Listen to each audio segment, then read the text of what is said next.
Hi, and welcome to another episode of The Average Joe Hockey Report.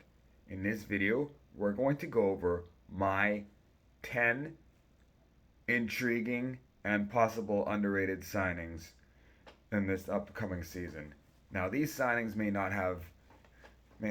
are not very big name players, and they might not end up very well, but I'm just more or less intrigued about the signings, and I think they could possibly do well. We'll see. At number 10, from the Columbus Blue Jackets, Jordan Harris. They just acquired Jordan Harris in that Patrick Laine trade. And if you look at this lineup, whatever, okay, Harris, he played some decent third line minutes in Montreal, like on a third D pairing, that is. He's only 24. Ivan Provorov's in his last year of his contract, so who knows? Maybe you do see him play top four minutes this season or next season or whatnot.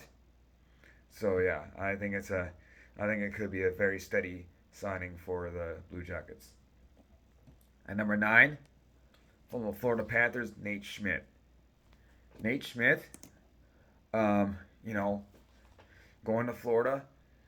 Uh, I think the only reason why he didn't stay with the Jets is because his contract was a bit too high. But he did put up some decent you know, he did put up he did put up a decent pace. He was on pace for 20 points the last couple of seasons. He had 19, you know, in 2022, 2023 with the Jets, and then 14 in 63 games for the Jets this past season. And now he's going to Florida.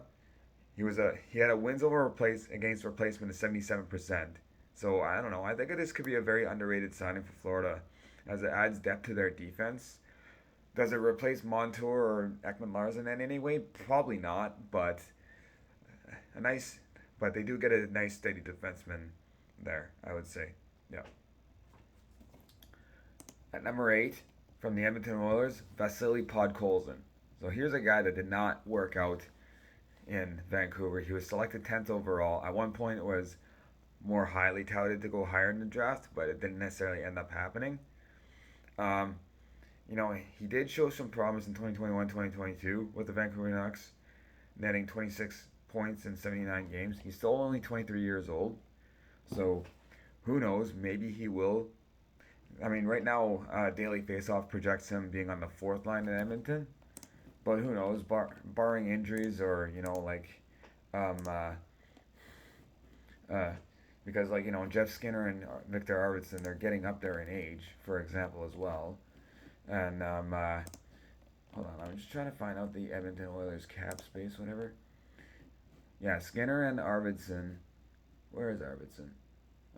So Arvidsson has a 2-year deal and Skinner has a 1-year deal left. So who knows? Maybe Podkolzin jumps up the lineup when their contracts are up or whatnot. Because I mean, they're gonna some of that money that expires, is gonna go to Evan Bouchard's next contract or Leon Draisaitl's next contract. So who knows? We could see Podkolzin jump up the lineup and be given a chance to finally show what he can do. 10, 9, 8, 7. At number 7, Jake Bean. Jake Bean going to Calgary. Here's a guy that was selected 13th overall by the Hurricanes in 2016. Has shown some promise in his pace in his second season with Carolina. He's played 42 games, had 12 points. Season after, he played 67 games, had 25 points. And even with this injury-riddled season, he looked promising. When 2022-23, he only played 14 games, but he had 6 points.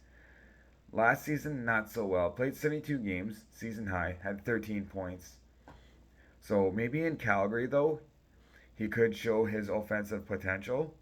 I think there's still some offensive potential, but we'll see. I don't know. I think it's a risk worth taking when it comes to Calgary. I like the signing, in my opinion. At number 6, I believe it's at number 6, from the Colorado Avalanche, Oliver Kylington. Kylington is going to go to a much better offensive team, and I think he will get the chance, on the Avalanche.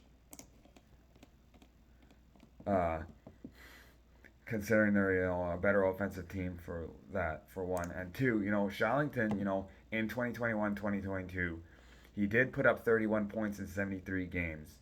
He's just hasn't been a guy that's been able to stay healthy, be a regular in the lineup, whatnot. But I think there is a bit of potential there for another offensive puck moving defenseman and whatnot. So yeah, I think I'm very intrigued with this signing, and this could turn out really well for the Avalanche. Number five, I believe it is. Yeah, number five. Sorry, I've got this order all kind of mixed up or whatever. Hold on. Five, four, three, two, one. Yeah. Sorry. Yeah, number five, Adam Boqvist. Boqvist was selected eighth overall by the Blackhawks. Um, did show some promise and some pace even in his younger years with the Blackhawks. In 2019, 2021, 2020, sorry. He went back and forth between the Rockford IceHogs and the Blackhawks. Had 13 points in 41 games with the Blackhawks, 6 points in 15 games with the IceHogs, which is their farm team. Then the season after that, even more points with less games, 16 points in 35 games. Then he went to Columbus, 22 points in 52 games, 24 points in 46 games. Unfortunately, didn't play too much, had 10 points in 35 games.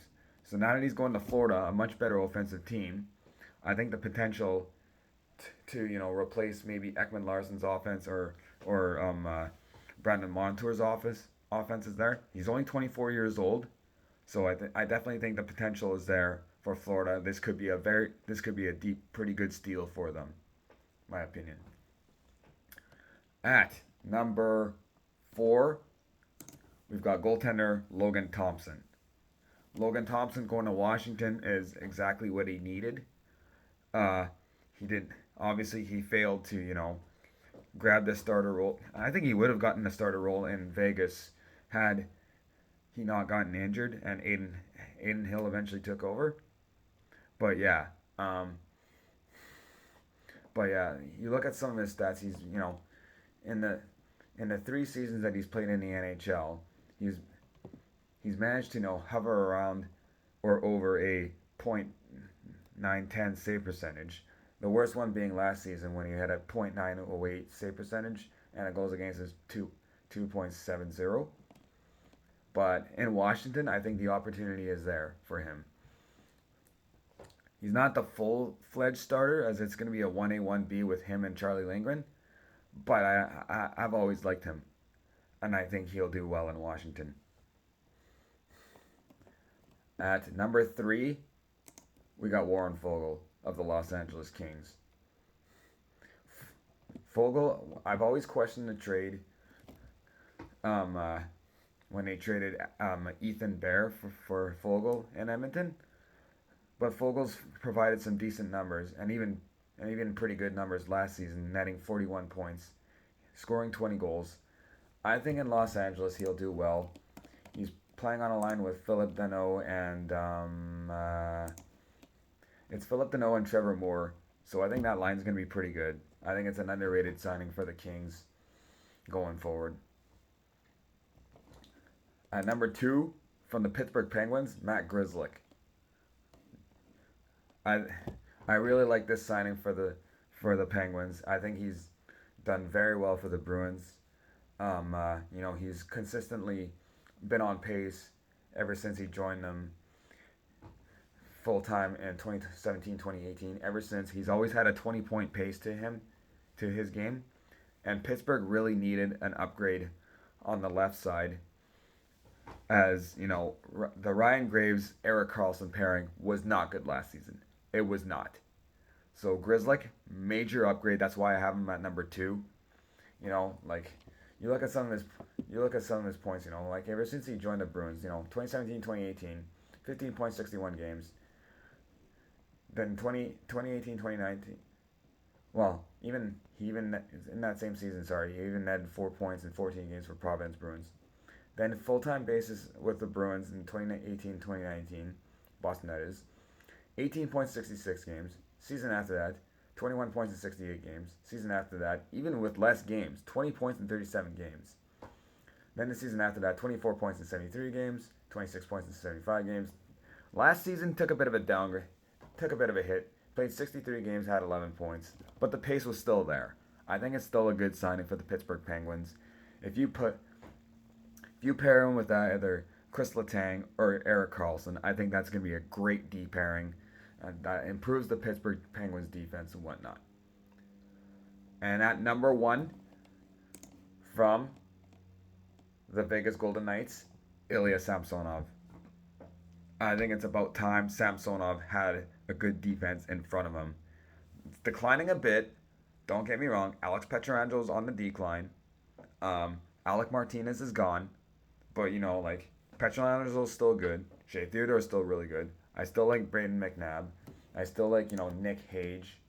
Let's look at that Vegas defense closer on daily faceoff. I don't mind Whitecloud. Oh yeah, Noah Hannafin's there. So I think Samsonov, I think this could be his breakout season. He's got the team in front of him finally. He didn't really have good defense in front of him in Toronto. So, like even some of his stats in 3 of the 5 seasons he's hovered over, a .900 save percentage. There's even been a couple of seasons where he had a .913 save percentage and a .919 save percentage in Toronto. Not last season, but the season before. So I really think there is potential for Ilya Samsonov there. This is I do think he's going to be the backup to Adin Hill, but he is 27. I think there is potential there, whatnot. There's definitely going to be a lot less pressure for him in Vegas. I like this signing. This video is mostly based on opinion and may not have any implications on how these players or teams will do whatnot. So remember, if I'm wrong, don't belittle me, educate me. Take care, everyone, and follow my Instagram account, The Average Joe Hockey Report, and my YouTube channel, Marty Tommy, in parentheses, Average Joe Hockey Report.